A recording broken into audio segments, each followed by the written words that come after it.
artificielle, l'IA, est en train de carrément redéfinir l'éclairage. On a épluché pas mal de documents, des guides techniques, des études de cas, des analyses de marché, puis même des questions de cybersécurité. Oui, bonjour.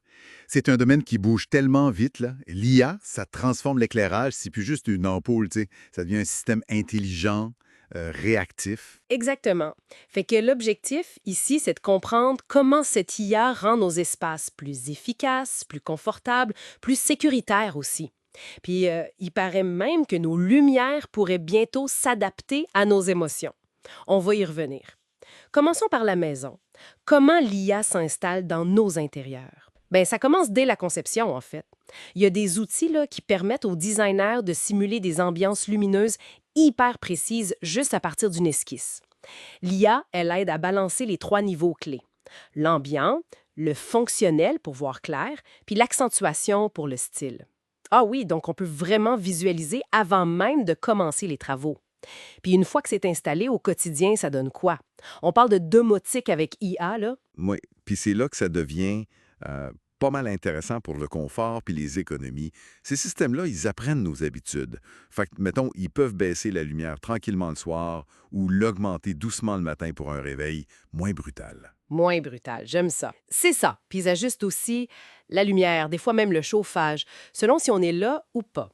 Au-delà du confort, il y a la sécurité, hein. La reconnaissance faciale, la détection de trucs anormaux, les détecteurs de fumée ou d'eau connectés. Ah, tout ça est lié. Exact. Sans oublier les commandes vocales, là, pour l'accessibilité. C'est de plus en plus commun. Ça change pas mal notre rapport à la maison, hein. Mais est-ce que cette intelligence-là, on la retrouve aussi à plus grande échelle, dans les bureaux, les villes? Absolument. On voit apparaître des systèmes d'éclairage comme ActiveAid qui sont auto-apprenants. Ça veut dire qu'ils se configurent quasiment tout seuls. Imagine le temps sauvé pour l'installation dans des gros bâtiments. Ah ouais, pas besoin d'un technicien pendant des jours. Exactement. Puis ils continuent d'apprendre, là. Ils optimisent l'éclairage tout le temps, selon l'occupation, la lumière du jour. Tout ça pour le bien-être des gens qui travaillent là. Puis pour les villes, l'éclairage public intelligent, on en entend parler. Oui, puis c'est un gros morceau pour les économies d'énergie et la sécurité. Des villes comme Barcelone, Copenhague, elles économisent genre 30-35 d'énergie juste en ajustant l'intensité des lumières selon le trafic, la météo, s'il y a des piétons. 30-35 c'est quand même pas rien. Non, c'est majeur. Puis ça améliore la sécurité, la perception sécurité, puis ça réduit même la pollution lumineuse. On l'a vu en Île-de-France. En plus, ces réseaux de lumière connectés, ben, ils peuvent servir à collecter d'autres données utiles pour la ville, sur la qualité de l'air, le bruit. C'est un marché qui explose. On parle de plus de 15 milliards en 2024. Justement, ces économies d'énergie, c'est souvent l'argument clé. Est-ce qu'on a des preuves solides, là, des études concrètes qui montrent que ça marche vraiment? Oui, tout à fait. Il y a des études comme celle menée en Suisse avec le système Sensolight qui sont assez frappantes. Dans des zones de passage, genre les corridors, les stationnements, les économies peuvent monter jusqu'à 82, même 94 comparé à un éclairage classique toujours allumé.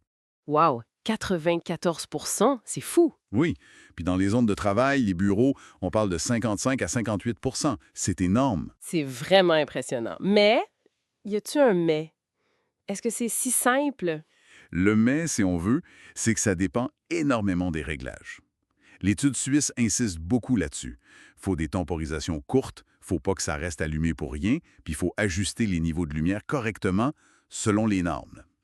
Si les réglages sont faits un peu tout croche, ben on perd une grosse partie des économies possibles. OK, donc la technologie est là, mais il faut bien l'utiliser. Exactement. C'est comme trois étapes, là. Passer au LED, ça c'est la base, ensuite ajouter des capteurs de présence, de lumière, puis la troisième étape, c'est de connecter tout ça en réseau intelligent pour une gestion fine. Logique. Puis une fois que tout ça est installé, comment on s'assure que ça reste performant sur la durée? La maintenance, ça doit changer aussi? Oui, on pense à ce qu'on appelle la maintenance prédictive. Grâce à des capteurs dans les luminaires eux-mêmes, connectés à l'Internet des objets, on peut suivre en temps réel plein de paramètres. La température, les heures d'utilisation, la baisse de lumière qui arrive avec le temps, la tension électrique. Donc, on sait quand une lumière va lâcher avant qu'elle lâche. C'est exactement ça l'idée, anticiper les pannes. Il y a une université au Brésil qui a mis ça en place. Fini les appels en panique parce qu'un secteur est dans le noir, là. On planifie les remplacements. On passe du pompier au docteur préventif, quoi. Très intéressant. Si on regarde un peu plus loin maintenant, c'est quoi les prochaines étapes, les tendances, puis les défis? Ben, on voit l'IA s'intégrer encore plus pour créer une lumière qui change comme la lumière naturelle au fil de la journée. C'est meilleur pour notre rythme biologique, tu sais. Il y a des projets de recherche là-dessus. Le modèle d'affaires aussi évolue, avec le Lighting as a Service, où tu paies pour la lumière, le service, plutôt que d'acheter les lampes. Ah, un genre d'abonnement à la lumière. Un peu comme ça, oui. Puis les technoclés, ça reste l'apprentissage machine, puis une bonne infrastructure numérique en arrière. Mais ça amène des défis. J'allais y venir. La sécurité, j'imagine. Tous ces objets connectés. Exactement, la cybersécurité, c'est un enjeu majeur. Plusieurs sources le soulignent. Beaucoup de ces objets connectés là, sont pas super robustes côté sécurité. Ils n'ont pas de système d'exploitation complexe. Ça peut les rendre vulnérables aux attaques. Puis ça peut exposer des données personnelles ou même pire, des contrôles industriels si c'est dans une usine. OK, fait qu'il faut vraiment faire attention au chiffrement, aux mots de passe. Oui, puis former les gens qui utilisent et gèrent ces systèmes, c'est crucial. Puis l'autre aspect, c'est la vie privée, non? Si le système apprend mes habitudes, c'est l'autre gros défi. Oui, ces systèmes collectent des données, notre contexte, où on voit. Il faut que les fabricants soient super transparents sur ce qu'ils collectent et pourquoi faire. Surtout si on ajoute des micros ou des caméras avec les assistants vocaux qui contrôlent tout ça. Il y a une ligne à tracer. Donc, pour résumer un peu, l'IA, c'est pas juste une petite amélioration pour l'éclairage, là. C'est une vraie révolution. On passe d'une simple source de lumière à un système interactif qui apprend, qui anticipe, qui s'intègre au reste du bâtiment. Puis ça optimise l'énergie, le confort, la maintenance, les chiffres le montrent, les gains sont là, surtout quand c'est bien géré. On a vu ça, oui. L'IA qui s'infiltre partout.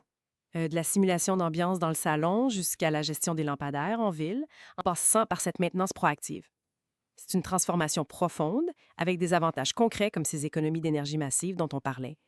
Puis pour finir, une petite question qui reste en suspens.